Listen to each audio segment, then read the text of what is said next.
just talking with the client, or messaging with the client who was recommending a book, and I loved it. But the message came through originally from her because she was like, "Wow, day 7 of Worthy."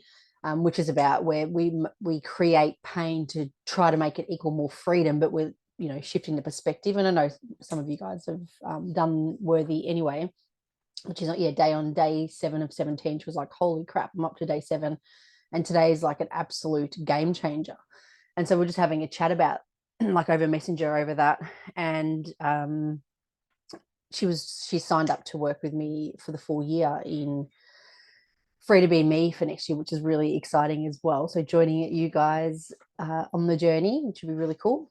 And then we were talking about, she was recommending this book, and I was like, okay, onto it. And she was like, hey, it was just this book of sort of an elaboration of when Jodie and I did that collaboration back in 2018, and she did the financial stuff and I was doing the mindset stuff. And I wrote to her and I was like, I'm so grateful that I did that. I'm so grateful that, we joined forces, and I'm so grateful that you did that, and the progression that's taken over time and where I am financially now, from my mindset, but also from the actions that I'm taking, simply because of baby steps. And literally I was starting with like $1 a week in some instances for some of the things that we were doing, or $5 a week, and now it's just like, wow. But you look back and at the time you feel like it's not enough, and you realize if you keep consistently doing this, even though it's the most minute, what seems the most minute thing. And I even remember another client who was in that program and just said, look, I don't even have I remember her just breaking down and saying, I've only got $100 spare at the end of a month. Like and even that, I'm really pushing it. And we were just like, just the tiniest steps. And she emailed us like, I don't know, end of 2020, and just said where she is financially now is just astronomical. Thank you so much for getting my ass into gear and getting me to view this differently. And all of that is great. But essentially the essence of all of this is, you've got to start. And at one point in time, we look at success as a certain level, and we define it perhaps as, all the things that we're doing on a really grand scale. Whereas success is all, I'm always saying success is by your definition. What's your definition of success? So for me, yes, the job or the business, the material things, like, have all of that. Like, I went through a stage where I was like, no, I won't have the material things. It's, not spiritual or whatever, and the bullshit stories that come with that. But it wasn't fun living that way. It definitely wasn't healthy for me living that way. And it wasn't like I could provide and feel the best that I was, living that way. And, we can argue that that's the way I perceive things, but I can tell you now, I was looking at, the happiness and choosing happiness and gratitude and everything, but there was always this piece missing. And so what I realized through the journey, and the journey is always perfect, right? The journey's the journey, just stay the path and keep chipping away at it regularly, consistently, not like trying to do it all in one hit and then forgetting about it for years and then coming back to it.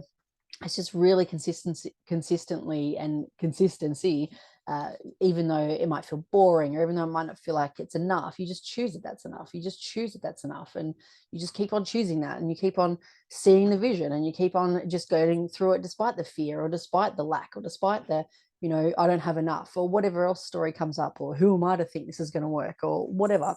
You keep choosing it anyway. And eventually things change.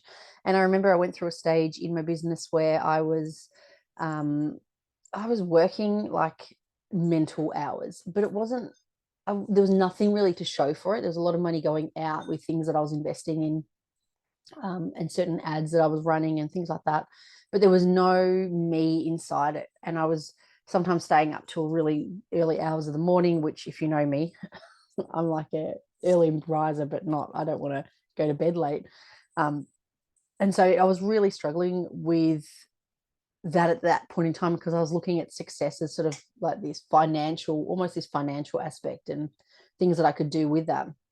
Whereas now I realize that, yeah, all those things are amazing, but they're not coming at the cost of spending quality time with myself or my children or my husband or my friends.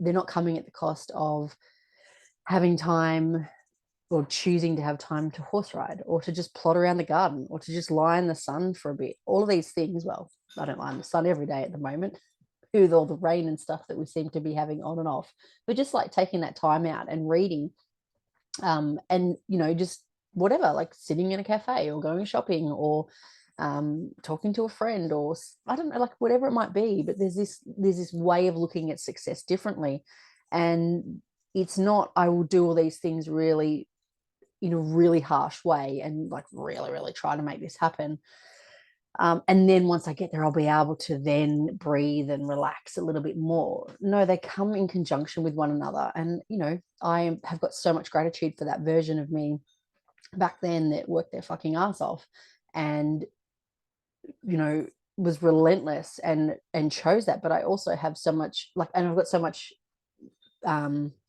respect and love for that version of me, because at some point in time along the line, she also realized that was not the answer to success. And no, it wasn't just going to take another day of flogging yourself and trying harder. It was just going to take another day of just letting go a little bit and really asking, like, why are you doing all of this? Like, what's really important to you?